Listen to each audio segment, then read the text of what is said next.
Women, what's the craziest thing a man ever told you in the gym that got you scared? I've been going to my neighborhood gym for about a year now, and honestly, it had become one of my safe places. You know how some people go to church for peace? That's me with the gym. I loved the sound of weights clanking, the low hum of treadmills, and even the slightly disgusting smell of sweat that just screamed, people are working hard in here. My routine was pretty fixed. Elliptical to warm up, then weights, then a bit of stretching near the mats before heading out. So when I noticed this guy I hadn't seen before watching me a little too closely one Tuesday evening, I brushed it off at first. New people come all the time, right? Except, something about him immediately made my stomach tighten. He was tall, wiry, with this kind of restless energy, like he couldn't keep still. Even when he was doing bicep curls, his eyes weren't on the mirror or his form. They kept darting around the room, and sometimes landing back on me. I tried to ignore it, but you know that gut instinct that whispers, "Pay attention?" Yeah, it was already whispering. I switched to the squat rack, put my earbuds in, and focused on my set. But when I came up from my third squat, I caught sight of him in the mirror. He wasn't even pretending not to watch anymore. He had paused mid-rep with his dumbbell, just standing there, staring at me like I was a puzzle he was trying to solve. It was one of those moments where you don't want to overreact, but you also don't want to brush it off. So I did what women do all the time. I laughed silently to myself, rolled my eyes, and decided to out-squat his weirdness. But then, the second I racked my bar and stepped aside, he was suddenly walking toward me. My first thought was, okay, here comes the cheesy, let me spot you line. And maybe that would have been fine. But the way he walked, slow, deliberate, with this half-smile that didn't reach his eyes, it made my skin crawl. He stopped a little too close, like violating personal space was his default. I pulled out one earbud, already bracing myself. "You're strong," he said, voice low and oddly flat. Not flirty, not joking, just flat. I chuckled nervously like, "Thanks, Captain Obvious," and tried to step around him to grab my water. But he moved too, kind of blocking me, like it was unintentional but not really. "Do you know?" he continued, still staring at me like he was studying a lab specimen.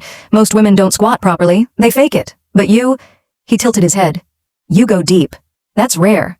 "Okay, weird compliment, but fine." I smiled politely, gave a little laugh. "Ha ha ha, thanks I guess," and started moving toward the mats. But he followed. Not right on my heels, but enough that I could feel him behind me. My heart was starting to thump faster, and not from the workout. I sat down on the mat, stretched my legs, and tried to ignore him. That's when he crouched down across from me, elbows resting on his knees, and said the line that froze me. You know, I could break someone's spine just watching them bend the wrong way. Ever think about that? How fragile people really are? I swear I thought I misheard him. I actually let out this awkward laugh like, "What? Haha, stop," hoping he'd correct himself, maybe say he was joking. But he didn't. He just stared at me, waiting. The gym around us was alive. Music, machines, people. But suddenly it felt like a bubble had formed, and it was just me, him, and that terrifying sentence hanging in the air. My palms got sweaty, and I forced a smile. That's a pretty dark thing to say in a gym," I said lightly, hoping humor would diffuse whatever this was. But inside I was screaming. Why the hell is this guy talking about snapping spines while I'm trying to stretch? I thought maybe if I ignored him, he'd get bored. So I lay back into a hamstring stretch, put my earbuds half in, and focused on my breathing. But even with my music on, I could feel him still there. You know how you can sense someone's eyes crawling over you? It was unbearable. When I sat up, he leaned in closer, voice barely above a whisper. "You don't have to be scared. I'd never hurt you. You're different." That's when my stomach dropped. He knew I was scared. He could see it. And instead of backing off, he leaned into it. My laugh this time was shaky, betraying how unsettled I was. "Haha, well that's good to know," I said, like I was playing along with a joke, except my hands were shaking as I reached for my water bottle. My eyes darted around the room, trying to spot the trainer on duty or literally anyone who might notice I wasn't comfortable, but everyone was in their own world, headphones in, focused. I was alone in a crowded room, and that realization made my chest tighten. I stood up quickly, deciding maybe I'd just leave early, but when I grabbed my bag, he stood too. "Already leaving?" he asked, tilting his head again like some curious bird. "That's a shame. I was just about to show you something I don't tell most people." My skin went cold, and for a split second I considered running to the locker room, but instead I forced another nervous laugh, like haha maybe another time, and said, "Yeah, I've got an early morning tomorrow." My voice cracked at the end, and I hated that he probably heard it. As I started walking toward the exit, he followed again, this time closer, his voice low so only I could hear. "You know what's crazy?" he whispered. "I study pressure points. All it takes is the right angle, a little force, and someone's lights go out.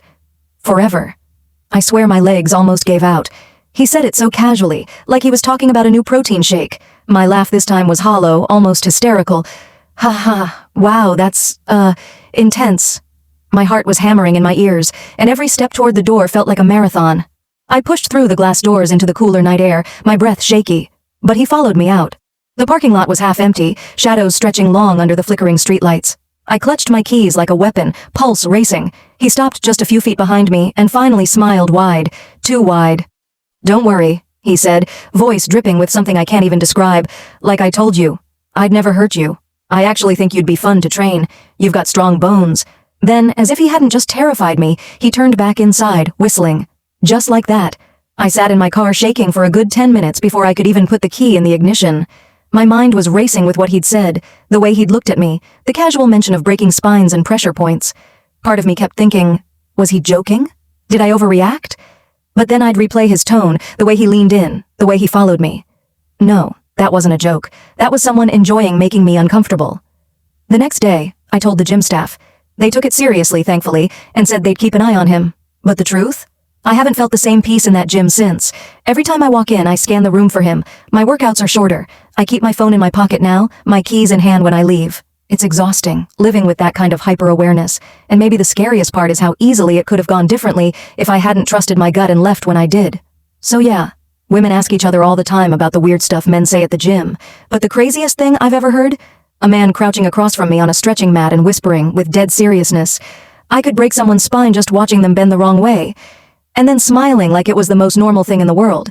I still laugh when I retell it, because what else can you do? But I promise you, in that moment, I've never been more scared in my life.